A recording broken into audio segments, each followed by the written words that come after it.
Bonsoir à tous et tous. Bien, les 5 minutes de rigueur sont passées, donc je vous propose de démarrer. Ça fera peut-être venir les derniers retardataires. Parfait. Voilà.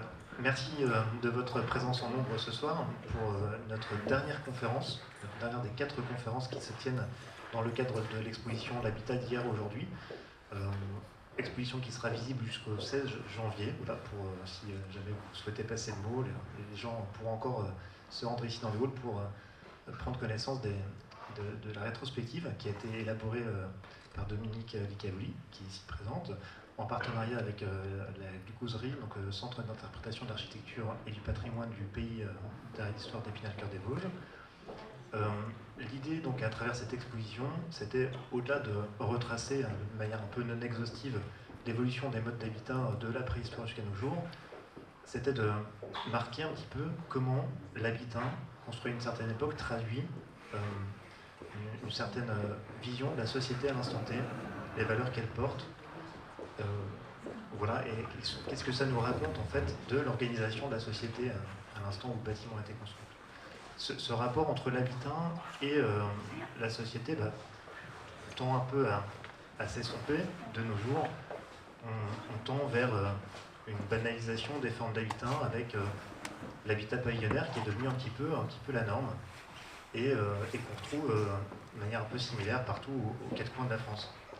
Donc cette forme d'habitat nous raconte moins de choses sur son lien au territoire et cet accueil mis à part, cette forme d'habitat ne répond pas non plus à la diversité des besoins de la population. Voilà. L'habitat pavillonnaire, ça répond assez efficacement à un couple, une famille, mais ça répond plutôt mal à la diversité des besoins émergents, les personnes, familles monoparentales, et les ménages recomposés, les personnes vieillissantes, les personnes qui souhaitent décohabiter, recohabiter. Et donc pour ça, on a besoin d'une diversité d'habitats. Et donc l'objectif des conférences, c'était de nous proposer comment on peut diversifier les formes d'habitat. Donc on a eu des intervenants qui sont venus nous présenter de manière un peu innovante de construire des logements plus économes de nos ressources, de nos besoins d'énergie. Donc voilà, on a eu la semaine dernière une personne qui est venue nous parler d'habiter ensemble, comment on peut faire évoluer nos modes d'habiter pour voilà, habiter à plusieurs sous le même toit ou de manière participative.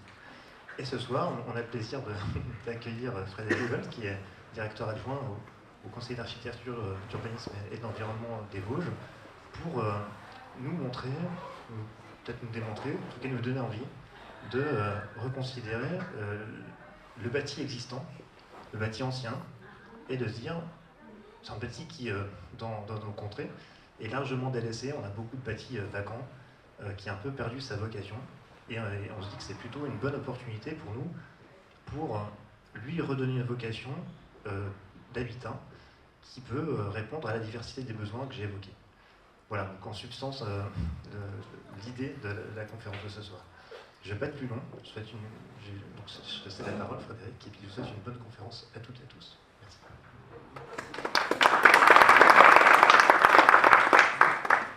Adrien, merci. Bonsoir à toutes et tous. Je vous remercie d'être venus si nombreux ce soir pour cette conférence. Je voudrais, dans un premier temps, remercier également la communauté d'agglomération d'Épinal pour cette proposition de conférence faite au CAUE. La préparation de cette conférence a été l'occasion pour moi de me poser des questions sur le patrimoine et puis sur ce sujet de réenchanter le patrimoine et aussi sur la réhabilitation du bâti ancien. Et ce soir, j'aimerais vous proposer un petit peu le fruit de toutes ces réflexions que j'ai engagées et les partager avec vous.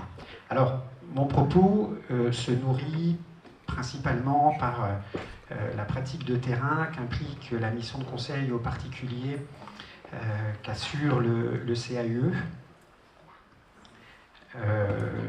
Cette mission de conseil aux particuliers Elle est dispensée donc depuis maintenant plus de 40 ans par le CAUE. C'est une mission qui lui est dévolue par la loi sur l'architecture de 1977. Et dans les Vosges, le CAUE conseille entre 200 et 600 particuliers chaque année, porteurs de projets avec, on va dire, un bon tiers maintenant de projets de réhabilitation de bâtis anciens. Donc vraiment, toutes ces réflexions que j'ai conduites, elles sont aussi très en lien avec cette mission de terrain de conseil aux particuliers. Alors, vous verrez ce soir, mon propos il sera aussi illustré par des projets, principalement des projets d'architectes, exclusivement des projets d'architectes. C'était un peu un choix que j'ai opéré, des projets d'architectes vosgiens, enfin tous deux vosgiens, les projets sont vosgiens pour la plupart et les architectes également. Vous ne verrez pas de projets somptueux, spectaculaires, on est plutôt dans une production du quotidien avec, je dirais, des budgets courants de réhabilitation. Du coup, ce que je vous propose, c'est un petit périple dans le département où vous allez être amené à voir des projets de réhabilitation qui ont été conduites. On sortira malheureusement des limites territoriales de la CAE, mais ne vous inquiétez pas, on saura aussi y revenir. Alors, comment, à propos du patrimoine du bâti ancien, ne pas immédiatement penser aux anciennes fermes? D'ailleurs, ce soir, je vais beaucoup vous parler des anciennes fermes, même si certains sujets que je développerai les concernant peuvent aussi toucher les autres typologies qu'on verra plus brièvement par la suite. Alors, dans les Vosges comme en Lorraine, la ferme regroupait autrefois tout sous un même toit, les animaux, le matériel, le fourrage, le paysan et sa famille, ce qui induit aujourd'hui des volumes bâtis très imposants, avec des surfaces de plancher conséquentes. On a aussi à l'intérieur des volumes cathédrales. Je pense particulièrement à ces volumes de greniers et ces volumes de granges. Alors, la ferme lorraine, elle est structurée, et vosgienne, elle est structurée en travées que laisse lire la façade sur rue. On a à chaque travée une vocation. La ferme, elle est souvent mitoyenne, alors au moins d'un côté et parfois des deux, ce qui crée des difficultés d'éclairage de toute la partie centrale. Et en tous les cas, la ferme, puisqu'elle est mitoyenne, elle participe au front bâti de la rue qui est très spécifique en Lorraine. Vous voyez ces fronts de rue rythmés par les portes charretières. Et ça, c'est une grande spécificité qu'amène cette ferme mitoyenne. Alors, vous avez là en illustration un éclaté d'une ancienne ferme qui illustre un petit peu tout ça. C'est, je dirais, une assez classique, la ferme courante, y compris dans les Vosges, la ferme à 3 travées, avec au centre la travée grange, et de part et d'autre la travée de l'étable et la travée du logis. À l'intersection, à la jonction entre ces travées, vous retrouvez ce que l'on appelle des hommes debout, ces pièces de bois tout en hauteur qui portent la charpente et qui prennent pied soit sur le mur de refend au premier niveau, soit sur un dé de pierre plus bas. Et donc on a ces éléments de charpente qui créent entre les travées des contraintes structurelles. Je disais que la façade sur rue laisse à découvrir l'organisation intérieure de la maison en travée. Vous voyez que les ouvertures, on a bien sûr ce trou inédit, la porte charretière, ce gros trou, qui dit clairement que la grange est ici au centre. Et puis vous avez ces ouvertures, portes et petites fenêtres couplées qui indiquent l'étable, et puis une fenêtre beaucoup plus importante qui indique, elle, la travée habitation. Alors, vous voyez ici, on est dans un modèle très courant dans la Meuse et en Meurthe-et-Moselle, avec cette flamande qui permet d'éclairer. Je vous disais tout à l'heure que la ferme est très profonde, elle est mitoyenne de part et d'autre. La rue est ici. Et donc, on a ici toute une partie centrale qui ne bénéficie pas d'éclairage naturel. Et donc, on a, dans certains secteurs du département, cette flamande, ce puits de lumière qui vient du toit, qui permet d'éclairer la cuisine dans la travée habitation. Alors, je le disais, c'est plutôt un modèle répandu dans les départements de la Meuse et de la Meurthe-et-Moselle, mais quand même, on le voit également dans le département des Vosges, en lisière de Meurthe-et-Moselle, lorsque, je pense, par exemple, sur le territoire de la CAE, des villages comme Moréville, Damas-au-Bois, où on trouve ce modèle de la flamande qui s'appelle là la hollandaise. Donc vous voyez que cette ferme, elle a une double vocation. Elle a une vocation d'habitat et aussi une vocation agricole, avec une place très très limitée à la partie habitation.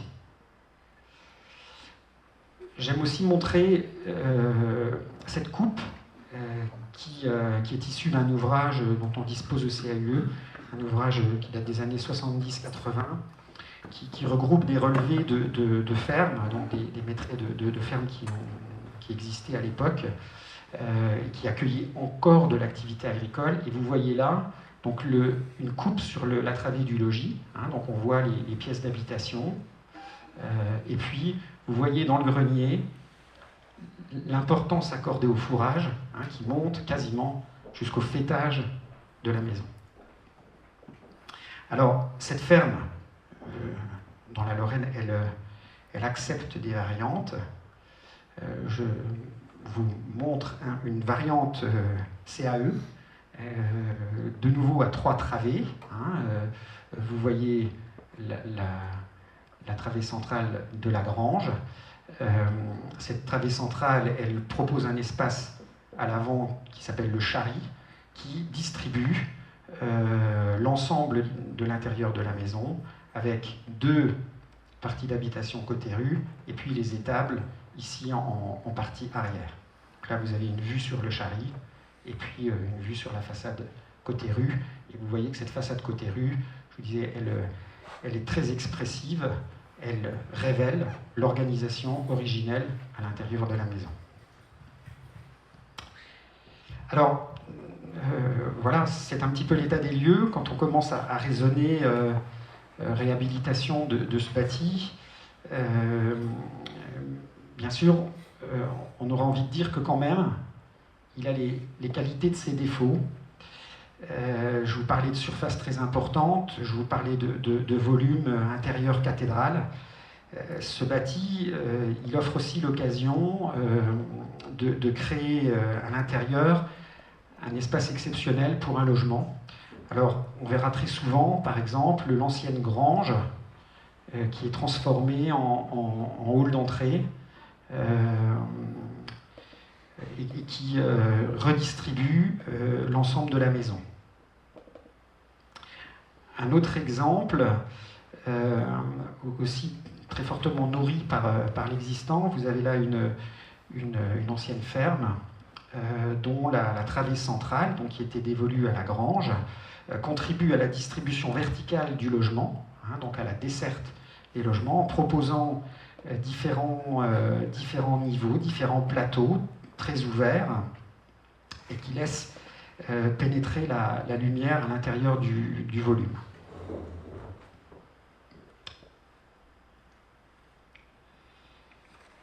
Alors, dans les envies fortes aujourd'hui d'espaces très ouverts, qui contribuent, je dirais, à la vie familiale, à la vie collective familiale, l'ancienne ferme, par les volumes qu'elle propose, offre aussi l'opportunité de créer des espaces intérieurs très ouverts avec, par exemple, vous le voyez là, une ancienne chambre qui est décloisonnée et qui permet de créer une mezzanine sur l'espace de vie, reliant le premier niveau au niveau du rez-de-chaussée.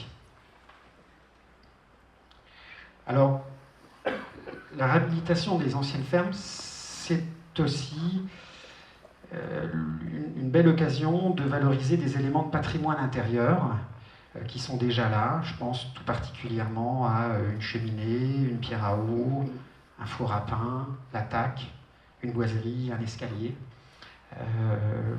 Vous voyez là comment la cheminée d'une ancienne cuisine peut être remise en valeur dans un espace par ailleurs totalement adapté à un logement d'aujourd'hui. Alors, cette recherche de valorisation de l'existant, hein, d'éléments de patrimoine intérieur, n'est souvent pas simplement une mise en scène, hein, ça peut être aussi une manière d'influencer la restructuration intérieure et de guider la restructuration intérieure. Vous avez là une cuisine en fait, qui est aménagée en gagnant sur la travée de l'étable, hein, qui se développait à partir de cette rangée d'hommes debout. Elle profite en fait d'une forme de bas-côté qui se développe ici en longeant le coin repas aménagé sur l'emprise de l'ancienne grange. Et ce qui permet de séparer ces deux lieux, c'est cette préservation de rangées d'hommes debout. On est vraiment dans la logique un peu d'un bas-côté.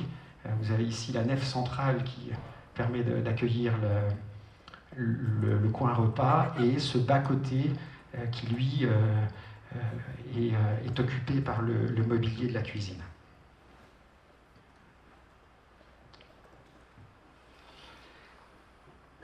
Alors, la réhabilitation des fermes, c'est aussi un vocabulaire de matériaux. Je pense au bois, à la pierre, qui, dans le cadre de réhabilitation, font souvent l'objet de reprises et de réinterprétation. Vous avez là, par exemple, l'utilisation de bois et le simple nettoyage d'éléments de charpente sur lequel repose le plancher. Et ce jeu de matériaux en fait, a pour objet permet aussi de valoriser ce qui préexistait et d'ouvrir au champ d'une modification contemporaine, tout ça dans un rapport de contraste et de valorisation mutuelle. Donc vous avez là ces pièces de bois qui préexistaient, qui sont, elles, laissées plutôt brutes, qui sont nettoyées, et puis ces planches d'aujourd'hui, beaucoup plus lisses. Vous allez retrouver ici, dans la création de cette ouverture, alors je ne sais pas si on voit très bien, mais on a de part et d'autre des jambages en béton, avec un mur ici en moellon plutôt assez rustique, et par contraste, ces surfaces très lisses en béton, contemporaines, qui ont été justifiées par la création de cette ouverture. Et puis vous avez aussi, très souvent, c'est un peu ce que l'on rencontre dans le cadre de réhabilitation, toutes ces surprises avec parfois et très souvent une irrégularité qui vient se combiner avec une forte régularité qu'impose le neuf. La réhabilitation des anciennes fermes, c'est aussi des techniques respectueuses des ouvrages. Je pense tout particulièrement à la pierre, à la question de l'humidité, au sujet de laisser les murs respirer. Et ces techniques, elles induisent à l'intérieur très souvent des ambiances particulières. Vous avez sur la première photo l'isolation chaud-chanvre. C'est ce que vous avez ici sur cette photo qui crée... Alors je pense que c'est peut-être pas très...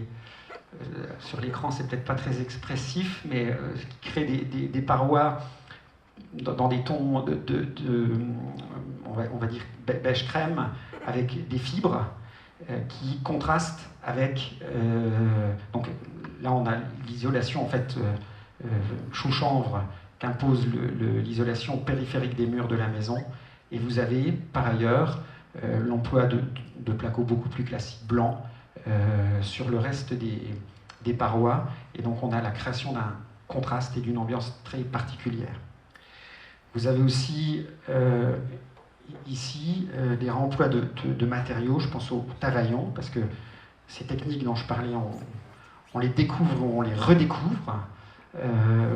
Donc on se plaît aussi dans la réhabilitation à remettre en œuvre des formes de techniques d'autrefois.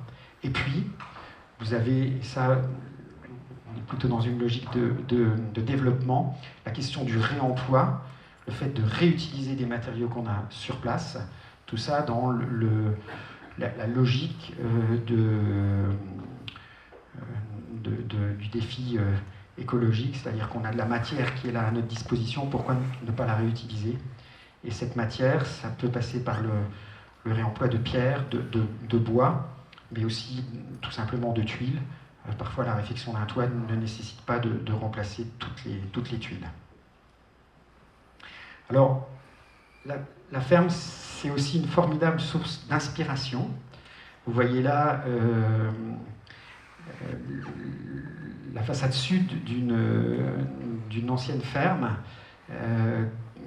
la façade d'une ancienne ferme des Hauts, donc de la montagne, côté vallée et donc côté sud, donc plutôt une façade bien ensoleillée, sur laquelle vient se greffer une serre bioclimatique qui en fait constitue une réinterprétation du conduit de cheminée qu'accueillait la cuisine et qui assurait la chaleur dans le logement. La serre bioclimatique, en fait, c'est souvent cet ouvrage tout vitré qui, lorsque le soleil brille, emmagasine la chaleur et la restitue dans le logement. Alors, ce projet n'est pas construit. En fait, c'est une proposition qui avait été faite dans le cadre d'un appel à idées organisé par le CAUE en 2019 et dont le sujet 1 portait sur l'habitat, la ferme des Hauts et le défi écologique. Parce que, effectivement, la réhabilitation, elle se doit aussi de s'inscrire dans ce sujet qui nous attend de relever le défi écologique, et elle appelle aussi la réhabilitation des anciennes fermes, tous ces sujets liés à la sobriété et au respect de quelques principes élémentaires. Alors, par exemple, pour la ferme des Hauts qui est située à l'envers, peut-être j'explique ce qu'est l'envers pour vous qui n'êtes pas de la montagne. En fait, c'est ce versant mal exposé, c'est-à-dire ce versant qui est plutôt côté nord et qui voit peu le soleil. Eh bien, écoutez, cette ferme, la réhabilitation de cette ferme située à l'envers se traduit bien souvent par l'idée d'aller vivre dans le grenier. Vous avez là un exemple d'une ancienne ferme, donc assez classique, 3 travées, la travée grange centrale, la travée du logis, et puis la travée de l'étable. On la retrouve ici en plan, cette façade que vous voyez là, c'est cette façade ici, avec la travée de la grange, la travée originelle du logis, et puis ici la travée de l'étable, et au-dessus, à l'étage supérieur, on retrouve ici tout le volume du grenier qui accueillait le stockage du fourrage. Et ce volume du grenier, il est desservi de plein pied par le terrain, puisque le terrain ici est en pente. Dispositif totalement classique, côté montagne. Et donc, cette ancienne ferme, ce logis est réhabilité dans cette ancienne ferme, s'il veut suivre la course du soleil, le soleil se lève à l'est, il est au midi au sud, il se couche à l'ouest, eh bien, elle appelle à ce que le logis qui était côté nord vienne plutôt se développer dans le grenier, ici, pour venir profiter d'un pignon exposé au sud. Donc, vous retrouvez là quelques images de l'intérieur. Donc, ce projet est réalisé et donc en fait dans ces principes, un peu de base, j'aurais envie de vous dire qu'on doit aller chercher le soleil là où il est.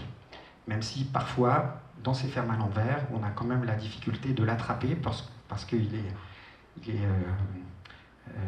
la pente de la montagne parfois l'empêche de briller, notamment en hiver, plein sud.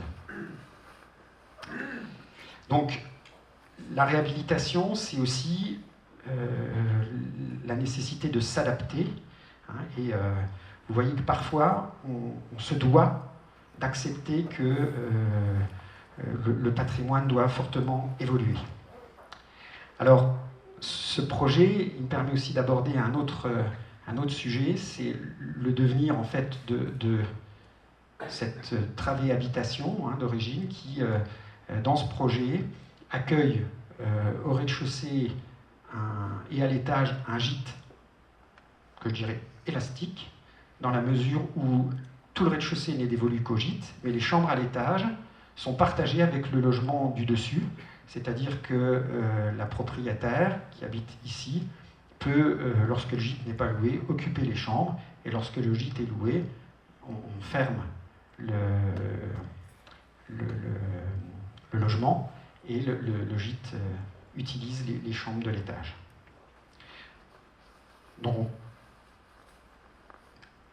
alors, il est vrai que je vous parlais tout à l'heure du défi écologique, il y a la question de la sobriété, et dans la réhabilitation des anciennes fermes, on est très souvent confronté à un décalage entre les surfaces de plancher disponibles, parfois 2 fois 250 mètres carrés, parfois 250 mètres carrés au sol, qui sur 2 niveaux nous propose 500 mètres carrés, parfois plus, et les besoins d'un logement qui, eux, se situent autour des 150 mètres carrés. Donc il y a un vrai sujet lié, je vais aller un peu vite, qui est lié à la vocation des lieux, c'est-à-dire que de ce que la ferme va devoir accepter sous son toit, et à la question de l'habitat dans le sens de la manière d'habiter, avec peut-être un habitat qui se doit d'être plus collectif. Alors, je voudrais vous montrer un projet avec une ancienne ferme à Trois-Travées qui a été transformée en 2 logements distribués par un porche commun. Donc vous voyez ici la façade sur rue, on a ici le porche commun qui dessert 2 logements strictement identiques dans une configuration est-ouest. Donc lorsque le soleil quitte l'avant, progressivement il rejoint l'arrière, et avec la nécessité, avec le principe de réduire fortement le volume dans sa profondeur pour réduire la surface centrale qui ne bénéficie pas d'éclairage naturel et retrouver de la hauteur qui permette d'éclairer les pièces à l'étage. Donc c'est ce que vous avez ici, c'est-à-dire que ça c'est la façade arrière qui s'est fortement reculée et qui a gagné du coup en hauteur, et ce qui permet d'éclairer les chambres à l'étage. Vous voyez aussi que la partie centrale qui ne bénéficie pas du tout d'éclairage naturel, c'est toute cette partie qui est là, est dévolue à des espaces plutôt de service, 2 celliers, les toilettes et la cage d'escalier, sachant que les espaces de vie, eux, bénéficient d'un éclairage naturel. Ce projet, il a été réalisé au début des années 2000, dans le cadre d'une expérimentation sur la requalification du bâti dégradé ou en ruine, portée par le syndicat intercommunal de développement de la Marche, à laquelle le CAUE avait été associé. Donc, début des années 2000.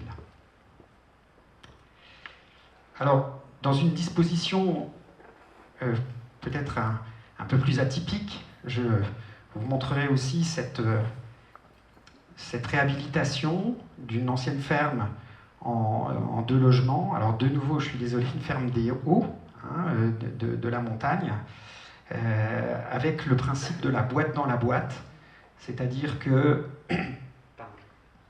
vous avez un premier logement qui, lui, se développe dans la travée habitation originelle, et puis un second logement qui, lui, vient s'installer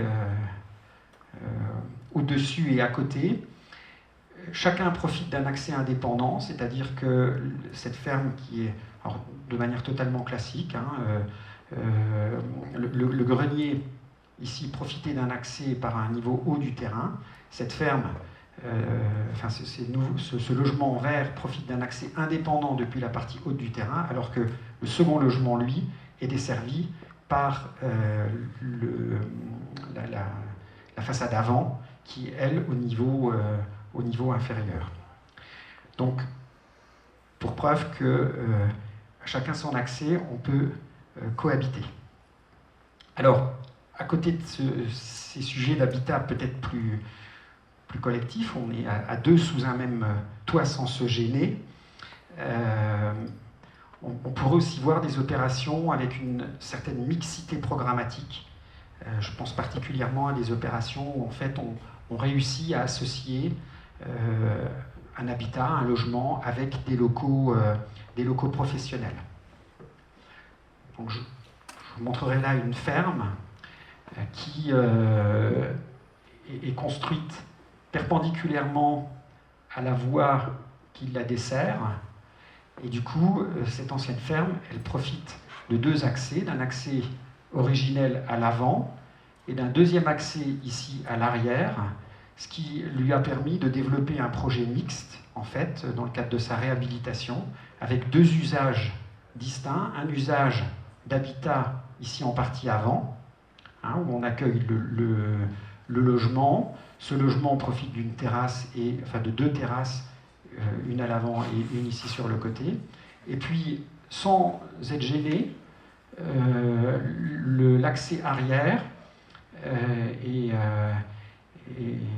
mis à disposition de la deuxième vocation des lieux, qui est d'offrir des locaux professionnels avec un atelier ouvert au public et puis un atelier pour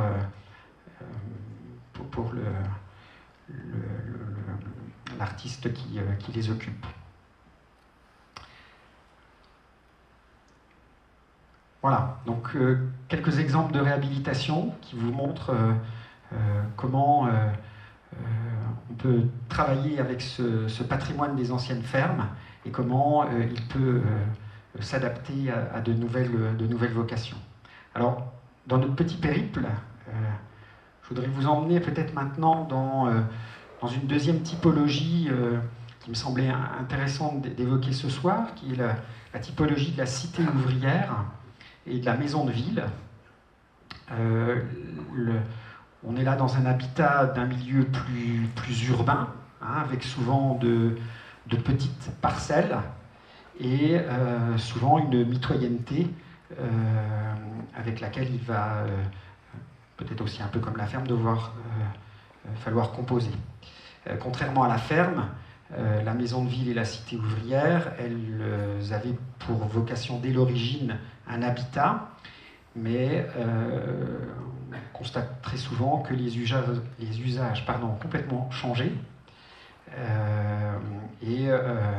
On reproche souvent à ce bâti d'offrir des surfaces trop petites, des intérieurs trop cloisonnés, et puis des espaces de vie totalement coupés du jardin. Alors du coup, la réhabilitation d'une cité ouvrière, d'une maison de ville, appelle souvent la question de l'extension. L'objectif de l'extension, il est souvent de créer ces surfaces et ces espaces qui font défaut. Et le résultat, il peut être de proposer une intervention contemporaine qui, dans un contraste, dans un jeu de contraste avec le bâtiment préexistant, amène un rapport de valorisation mutuelle. Vous avez là une ancienne petite maison de ville qui a fait l'objet d'une extension, donc où le volume de la maison est totalement repris et simplement prolongé, dans un matériau totalement différent, dans une écriture contemporaine, et parallèlement, très scrupuleusement, le volume originel de la maison est préservé tel qu'il était, avec ses volets anciens, ce qui permet de lire très facilement ce qui relève de l'intervention contemporaine et ce qui relève du bâtiment préexistant. Tout ça dans une forme de respect de l'un et de l'autre. Et vous voyez ici l'espace créé qui vient maintenant prolonger l'espace de vie trop réduit précédemment. Alors, l'extension, hein, elle permet aussi parfois de faire beaucoup, d'offrir vraiment une surface nouvelle qui faisait défaut. Vous avez là l'extension d'une petite maison de ville. Hein, la maison originellement, avant le développement du projet, avait cette emprise. Vous voyez là l'extension avec deux nouveaux espaces de vie, la cuisine et puis un espace de séjour qui vient là offrir une grande pièce en complément des deux espaces dont on disposait originellement côté rue. Et cette extension, elle se développe côté jardin, parce que très souvent ces projets d'extension de cités ouvrières ou de maisons de ville permettent de repenser totalement ce rapport au jardin en offrant des nouvelles liaisons. Vous avez là un autre projet d'une petite maison de ville, donc qui avait ce volume-là originellement. Et puis le projet a proposé de créer une ouverture nouvelle. Alors plutôt, vous voyez la course du soleil. Hein. Le soleil est ici, se lève ici le matin, il est ici au midi, il vient se coucher là. Donc le projet a proposé de créer une ouverture nouvelle qui permette de mieux ensoleiller l'espace de vie, et puis aussi de donner un lien à un espace extérieur constitué par ici la terrasse, et de cette terrasse, on peut regagner le jardin qui est en contrebas. Sous la terrasse, on retrouve l'abri de jardin qui faisait par ailleurs crucialement défaut. Donc parfois, ces projets de maisons de ville permettent de faire d'une pierre plusieurs coups. Et vous retrouverez là aussi la question, on reproche souvent à ces maisons d'être très cloisonnées.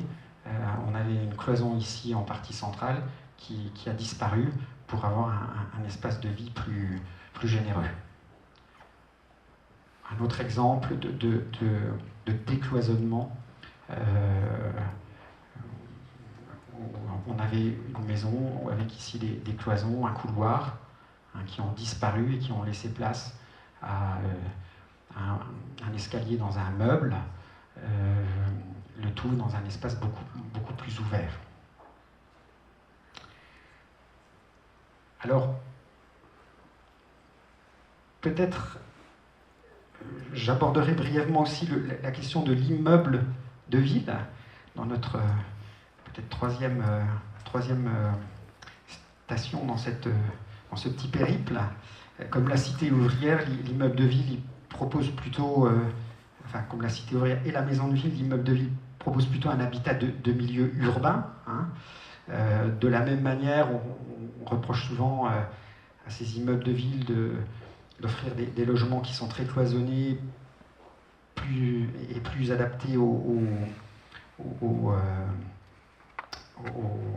usages et à la manière de vivre d'aujourd'hui. Ces immeubles de ville sont aussi un habitat qui se développe en profitant de tous les avantages et des inconvénients de la ville. Donc on leur reproche aussi parfois de ne pas offrir des espaces de stationnement et des espaces collectifs extérieurs. Les immeubles de ville, il y a aussi tout ce qui va toucher au sujet de la copropriété, parce que être copropriétaire n'est pas tout à fait la même chose que d'être propriétaire. Donc, dans la question de la réhabilitation, se pose le sujet du rapport entre le copropriétaire et la copropriété. Et puis enfin, peut-être les griefs dont j'entends très souvent parler sont liés à des logements qui ne disposent pas d'espace extérieur, pas de terrasse, pas de balcon, ce qui pose défaut, enfin ce qui fait défaut dans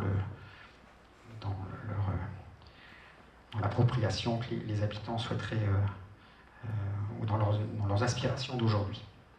Alors, je vous montrerai juste un exemple de réhabilitation d'un immeuble de ville qui a été entrepris avec l'objectif d'améliorer les performances énergétiques du bâtiment, mais qui s'est accompagné aussi d'une reconfiguration intérieure des logements et de la création d'espaces extérieurs que sont ces terrasses qui viennent comme ça en applique sur une façade et qui offrent désormais à chaque logement un espace extérieur couvert.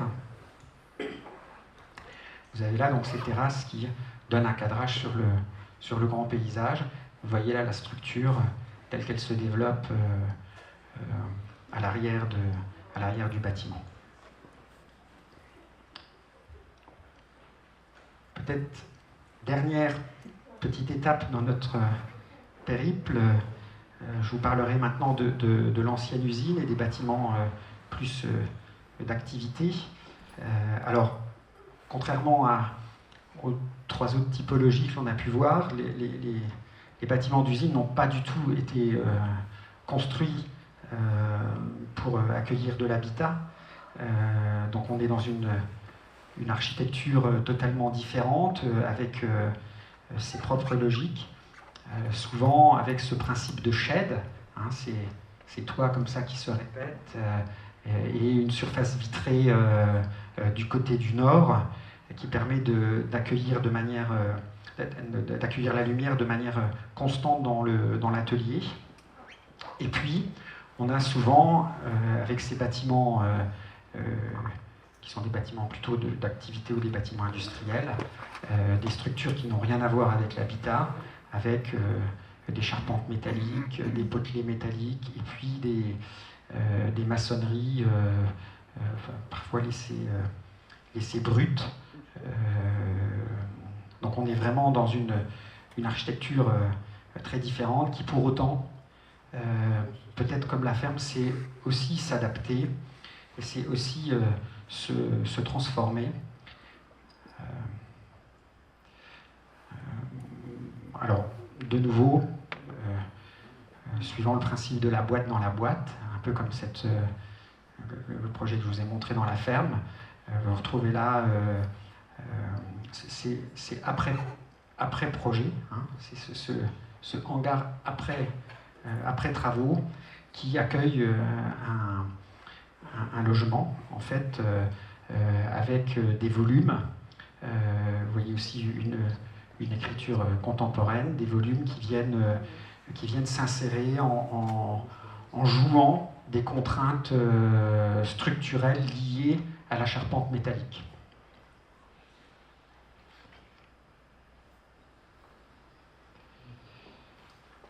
Alors, vous retrouvez là une maquette du projet, en fait. Donc, on a là vous avez ces boîtes qui sont là, qui correspondent au logement, hein, avec, je dirais, deux grands ensembles. Une partie pour les espaces de vie et une partie pour les espaces de nuit, qui s'articulent autour d'un jardin d'été, ici, qui est en fait un espace couvert, mais non isolé et non chauffé. Et en fait, ce projet propose un habitat élastique, c'est-à-dire un habitat qui, l'hiver, se recentre sur l'essentiel, les parties que vous avez là en blanc, et qu'il était s'étend pour occuper l'ensemble de l'espace couvert, et qui du coup resitue ce jardin d'été au centre de l'habitat. Voilà. Donc, j'espère au travers de ces quelques exemples, peut-être vous avoir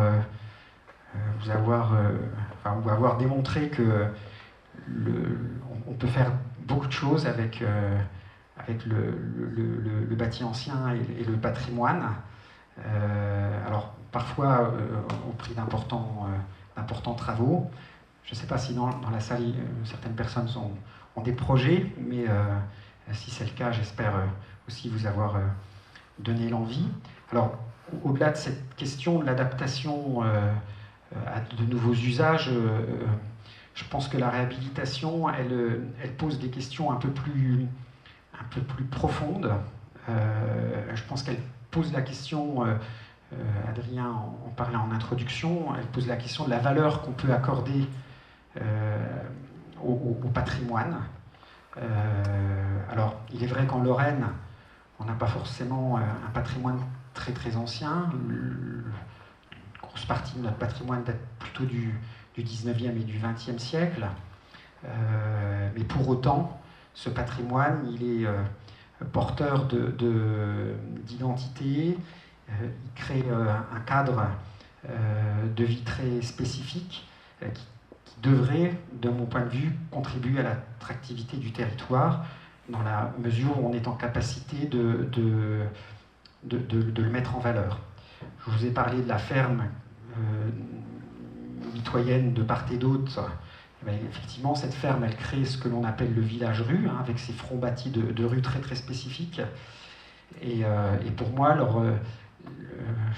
la valorisation de chaque ferme peut engager une valorisation du front de rue qui contribue à valoriser rapidement le cadre de vie villageois. À l'inverse, une ferme massacrée peut assez rapidement le dévaloriser. Cette question de la mitoyenneté, hein, et du fait de contribuer au front bâti de la rue crée aussi, induit aussi un vivre ensemble qui me semble être aussi facteur d'attractivité. La mitoyenneté qu'on doit peut-être aussi savoir réenchanter n'empêche pas l'intimité. Peut-être que collectivement, on se doit aussi travailler sur ce sujet du patrimoine et de l'idée de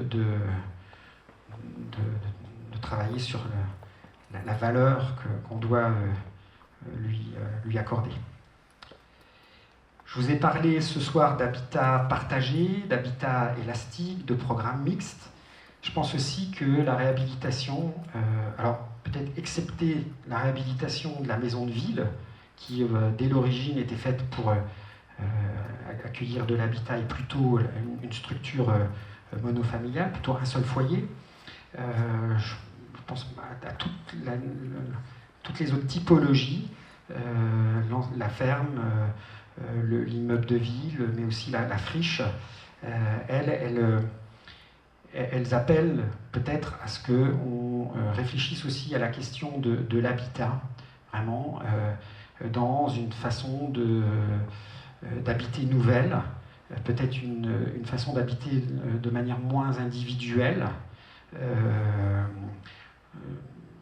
Je pense dans certains secteurs, je vous ai montré beaucoup d'exemples dans des fermes des Hauts, mais dans certains secteurs où se pose la question de l'accession à la propriété, parce que le bâti, l'acquisition du bâti se fait à un tarif très élevé, le montant des travaux de réhabilitation est lui-même très élevé, ce qui fait que le projet de réhabilitation n'est pas à la portée de bon nombre d'habitants du territoire.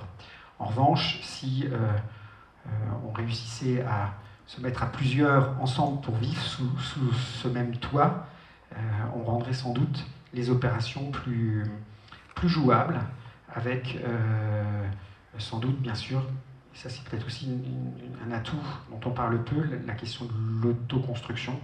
Beaucoup de gens, beaucoup de particuliers font les travaux, font partie des travaux eux-mêmes, ce qui permet de relativiser aussi parfois la question des coûts.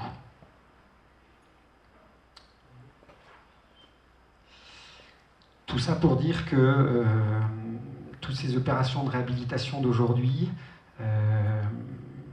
qui sont peut-être aussi innovantes et qui peut-être se doivent d'être assez exemplaires, pourront peut-être créer un habitat aujourd'hui désirable et demain un habitat qui serait lui désiré par le plus grand nombre. Alors, dernier petit point quand même, dont on ne peut pas faire abstraction. Je ne sais pas si vous avez connaissance des prévisions de l'INSEE nous concernant. Elles sont un petit peu désespérantes. Alors, on ne peut pas non plus compter sur nos voisins, parce que la situation sera sans doute la même dans les départements voisins. En fait, l'INSEE nous annonce, pour le département des Vosges, moins 90 000 habitants à l'horizon 2070, ce qui veut dire que la population du département passerait de 360 000 à 270 000. Ça veut dire que probablement, collectivement, on doit tous aussi réfléchir à l'idée qu'on ne pourra peut-être pas tout garder, ou ça n'aura peut-être pas de sens de tout garder. Pour autant, toutes les démolitions ne se valent pas. Démolir une ferme en créant une dent creuse, pour moi, ça n'a pas tout à fait le même sens que peut-être de démolir une ferme qui est isolée. Et aussi, tout le patrimoine n'a pas le même potentiel dans l'idée dans une perspective de réhabilitation. Je vous ai montré des fermes parfois qui sont perpendiculaires à la rue, offrant deux accès. Bien sûr, la réhabilitation d'une telle ferme est plus facile qu'une ferme qui est, elle, en fond de rue. Donc tout ça nécessite d'avoir une lecture quand même assez fine de l'existant, pour peut-être adopter des stratégies qui permettent de ne garder que le patrimoine essentiel, et puis aussi peut-être d'accepter un nécessaire travail de conception avec le recours, suivant les enjeux, la complexité des modifications qu'on va imposer à l'existant, le recours à des professionnels qualifiés que sont les architectes. Voilà, donc j'ai terminé.